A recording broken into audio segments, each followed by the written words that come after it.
반갑습니다. 붓다의 복과 지혜입니다. 부처님의 고행을 통해 새롭게 깨달음을 찾아가는 과정을 되새겨 봅니다. 부처님의 고행은 우리에게 육체의 소중함과 더불어 진리를 향한 열망을 일깨웁니다. 육체를 괴롭히는 고행 속에서도 부처님은 결코 포기하지 않고 해탈의 길을 찾아가셨습니다. 이를 통해 우리는 어떠한 어려움에 처해도 포기하지 않고 진리를 향해 나아가야 함을 배우게 됩니다. 부처님의 결정적인 순간, 성도를 얻은 순간에는 우리에게 깊은 영감과 지혜를 안겨줍니다. 그 길을 향한 저희의 열망을 함께 나누며 부처님의 가르침을 실천해 나가는 것이 우리의 소명입니다. 자, 그럼 부처님께서 육체를 괴롭히는 무서운 고행을 하셨다. 그 상황을 다시 한번 되새겨 볼까요? 한 번은 부처님은 산속에서 가시밭을 뒹굴며 고행을 하셨습니다. 그러던 중 누군가가 물었습니다. 부처님, 왜 그렇게 힘들게 고행을 하시나요? 부처님께서는 미소를 지으시며 답했습니다. 나는 이 가시밭이 무서운 것이 아니라 내 마음에 가시가 돋아있는 것이 걱정이야. 그 말씀에 갑자기 깨달음을 얻은 제자가 있었습니다. 마음의 가시를 제거해야겠군요. 부처님은 기뻐하며 그를 보시며 말씀하셨습니다. 그렇다, 마음의 가시를 제거하면 고행이 더 이상 괴로움이 아니라 재미있는 모험이 될 것이다. 옛날 어느 마을에 부처님이 오셨습니다. 그분께서는 사람들에게 깊은 가르침을 전하시기 위해 사방을 돌아다니셨죠. 어느 날 그분께서 산속으로 들어가셨습니다. 거기서 그는 삼시 하나로 곡식 한 알만으로도 생명을 연장할 수 있다는 것을 발견했습니다. 이것은 놀랍고도 위대한 일이었습니다. 하지만 그 이후 그분은 가시밭을 뒹굴며 부리를 왔다 갔다 하시는 등 육체를 괴롭히는 고행을 하셨습니다. 사람들은 그분의 행동을 이해하지 못했습니다. 어째서 부처님이 그토록 자신을 고행에 빠뜨리시는 것일까요? 그러던 어느 날 한 어린아이가 그분에게 물었습니다. 부처님, 왜 그렇게 육체를 괴롭히시는 건가요? 그때 부처님은 유쾌한 미소를 지으시며 말씀하셨습니다. 이것은 마치 나무가 열매를 맺는 것과 같습니다. 고행을 통해 나는 마음의 순수함과 깨달음을 맺는 것입니다. 그 말씀에 모두가 깜짝 놀랐습니다.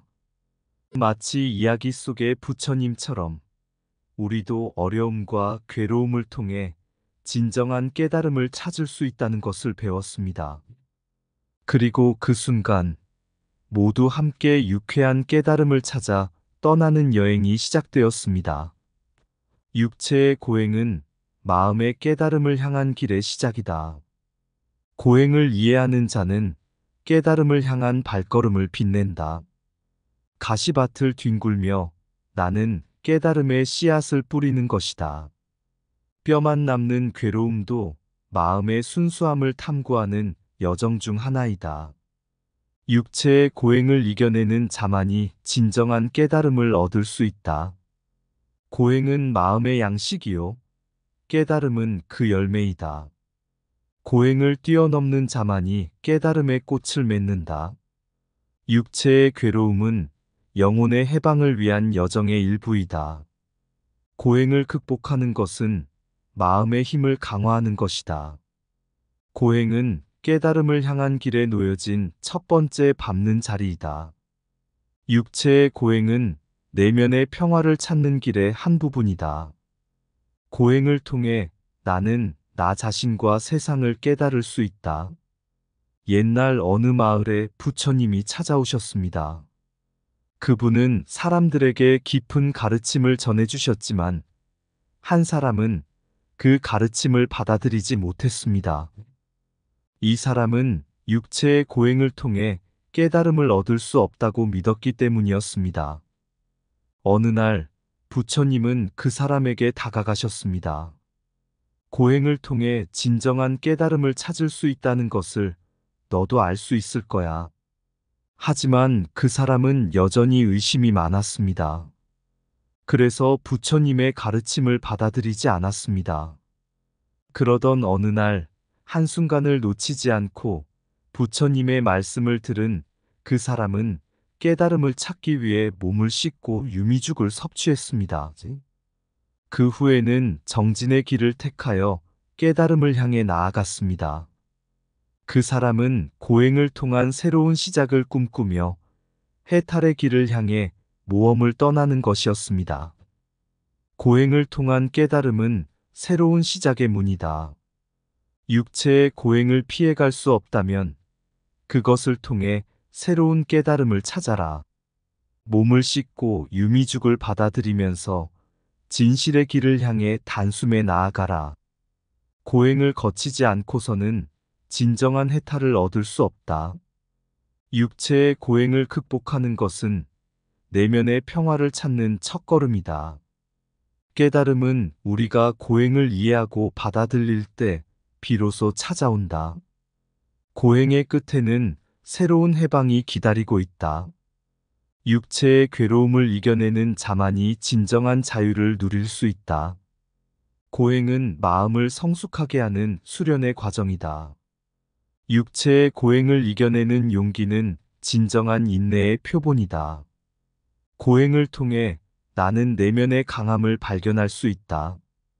고행의 시련을 견디고 극복하는 자만이 진정한 승리를 맛볼 수 있다.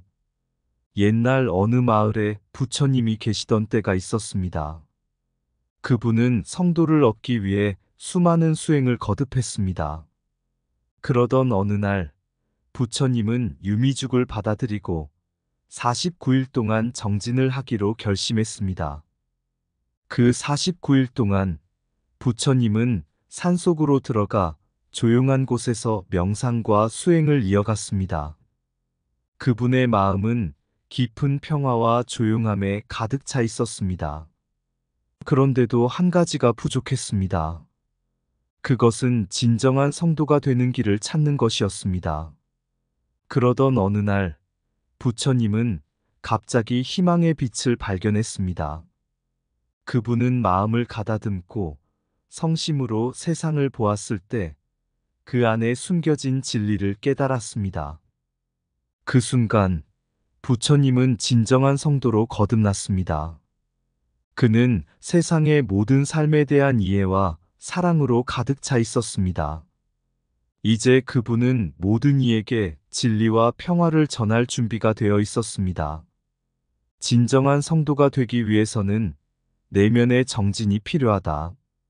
성도는 평온한 마음으로 세상을 이해하고 사랑하는 자이다. 유미죽과 정진은 진리를 깨닫기 위한 마음의 수련이다. 진리를 얻기 위해서는 쉬지 않고 노력하고 기도해야 한다. 성도가 되기 위해선 자기 마음을 깊이 탐구해야 한다. 성도는 어둠 속에서도 빛을 발하는 자이다. 진리를 향한 여정에서 정진은 끝없는 수련의 길이다. 유미죽과 정진은 세상의 모든 삶을 이해하는 데 도움이 된다. 성도가 되기 위해선 내면의 안정과 깊은 명상이 필수적이다. 진정한 성도는 자신과 세상에 대한 이해와 사랑으로 알려져 있다. 유미죽을 받아들이고 49일 동안의 정진은 진리를 깨닫는 중요한 과정이다. 성도가 되기 위해선 자아의 허영과 욕망을 버리고 순수한 마음으로 살아야 한다.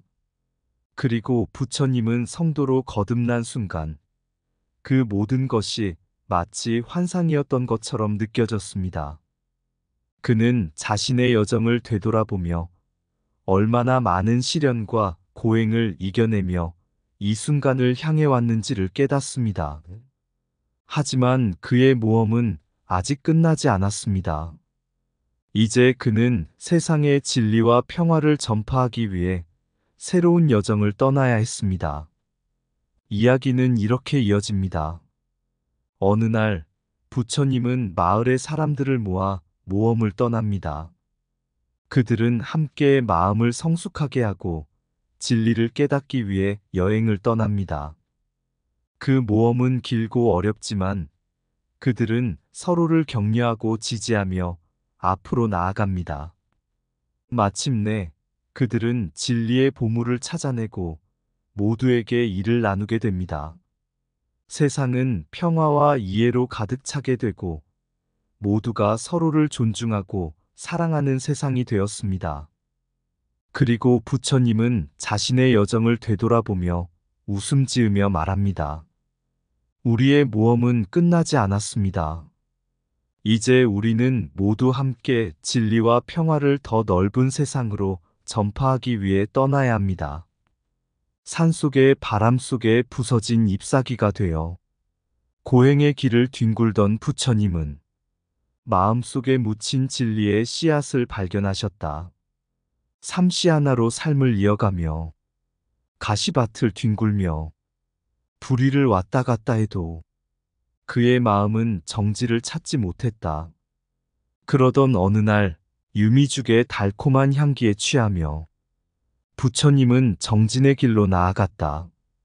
마음을 가다듬고 세상을 바라보는 시선을 바꾸고 49일 동안의 정진 속에서 그는 진리를 깨달았다.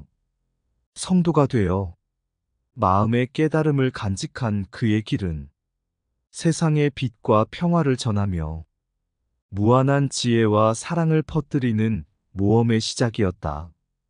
부처님의 성도가 되어 진리의 길을 걷는 이들이여 마음을 열고 진실을 바라보며 사랑과 이해로 세상을 채워가자. 의상 붓다의 복과 지혜였습니다. 오늘도 복지구족한 날 되세요. 구독과 좋아요는 붓다의 복과 지혜를 밝히는 큰 등불이 됩니다.